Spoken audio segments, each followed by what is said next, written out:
Soy el teniente Aldo Rey y preparo un grupo especial. Necesito 8 soldados. 8 soldados americanos judíos. Habréis oído que pronto habrá una gran ofensiva. Bien. Nosotros partiremos antes. Saltaremos sobre Francia vestidos de civiles.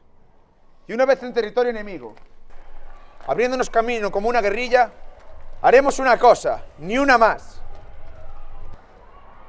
Matar nazis.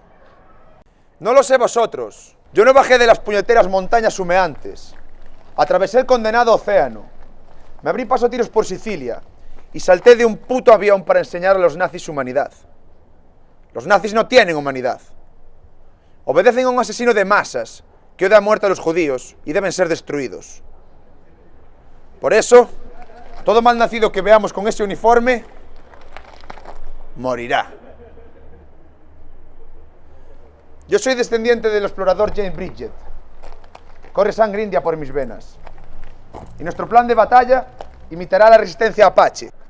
Seremos crueles con los alemanes. Seremos conocidos por nuestra crueldad.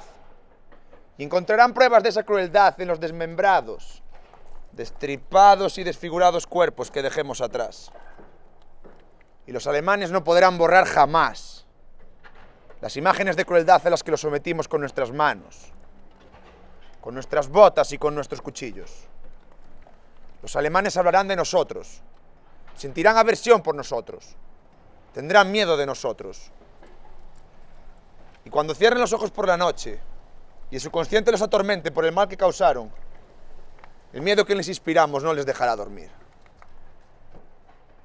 ¿Estáis conmigo? ¡Sí, señor! Así me gusta.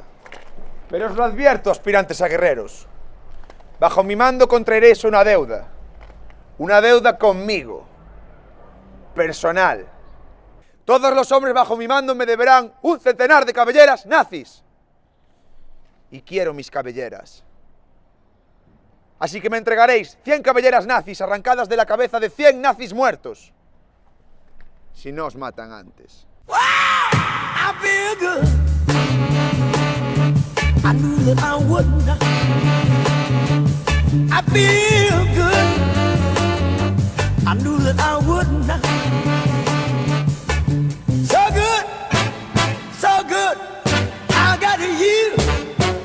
Wow, I feel nice. A sugar and spice. I feel